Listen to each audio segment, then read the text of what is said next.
இன்னைக்கு காலையில எந்திரிக்கும்போதே கிளைமேட் டோட்டலா சேஞ்ச் ஆகி ஒரு மாரி மேகமா இருந்தது. வெயிலே இல்லாம லைட்டா தூறல் வேற வந்து போட்டுட்டே இருந்தது. இப்ப 2, 3 நாளாவே ஈவினிங் போல வந்து ஒரு 2 ஹவர்ஸ் டெய்லியே வந்து மழை பெஞ்சிருது. அதனால கிளைமேட் நல்லா தான் இருக்கு. அப்படியே உளுந்தங்கஞ்சி வச்சு குடிச்சிட்டு, அதுக்கப்புறம் அப்படியே லஞ்ச், டிஃபன் 2மே வந்து பண்ண ஆரம்பிச்சாச்சு. டிஃபனுக்கு வந்து இட்லி தான் வந்து ஊத்தியிருந்தேன். மாவு இருந்தங்காட்டி இட்லி ஊத்திட்டேன். லஞ்சுக்கு வந்து பார்த்தீங்கன்னா, பாவக்காய் இருந்தது. அத வந்து ஃப்ரை பண்ணிறலாம் அப்படின்ட்டு பாவக்காய் பொரியல் தான் வந்து பண்ணியிருந்தேன்.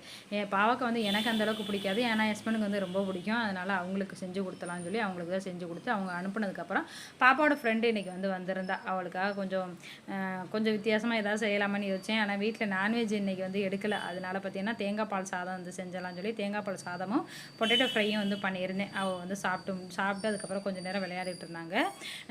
ஈவினிங் ஸ்நாக்ஸுக்கு பார்த்தீங்கன்னா, கோதுமை மாவு வச்சு கார போண்டா வந்து போடலாம் அப்படின்ட்டு வெங்காயம், பச்சை மிளகாய், கருவேப்பிலை, மல்லித்தழை இதெல்லாம் போட்டு கார போண்டா தான் ரெடி பண்ணேன். அது ரெடி பண்ணிக்கிட்டே சைடில் டீயும் போட்டு நானும் குடிச்சிட்டு, அப்படியே வந்து பசங்களுக்கு ஸ்நாக்ஸை குடுத்துட்டு, இன்னைக்கு டே வந்து இப்படி தான் போச்சு. நாளைக்கு இன்னொரு ஷார்ட்ஸில பார்க்கலாம்.